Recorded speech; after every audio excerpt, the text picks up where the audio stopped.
এখানে খুব বিদ্যুৎ লাগাতে হবে, এদেরকে আর অন্ধকারে রাখা যাবে না, বলেছেন আইনজীবী শিশির মণি। চলুন শুনি তার মুখ থেকে। কর্তৃপক্ষকে আমি বলবো দ্রুত এখানে লোক পাঠান, মাপামাপি করেন। ইলেকট্রিসিটির যে কয়টা কোটি দরকার, এই টাকা কিভাবে জোগাড় হবে, আপনারা জোগাড় করতে না পারলে আমাদের সাথে যোগাযোগ করেন, আমরা সেই খরচের ব্যবস্থা করে দিব। কিন্তু এই ইলেকট্রিসিটি দ্রুত লেগে যেতে হবে। এখানে আর মানুষকে অন্ধকারে রাখা যাবে না।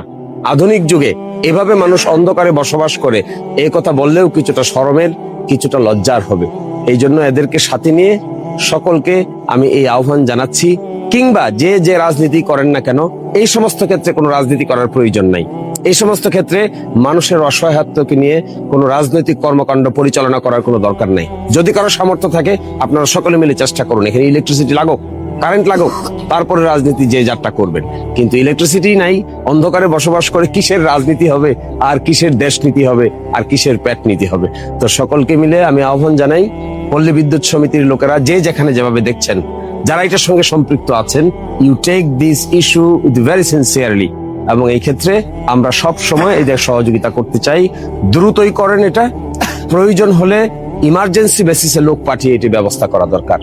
আর তারা দরখাস্ত করেছিল, আমাকে বলেছেন, কিন্তু সেই দরখাস্তটা নিষ্পত্তি মনে হয় এখনো করতে পারেননি। যদি না করে থাকেন তাহলে দ্রুত করেন, আর যদি করে থাকেন তাহলে দ্রুত এখানে ইলেকট্রিসিটি কানেকশন দেওয়ার ব্যবস্থা করেন।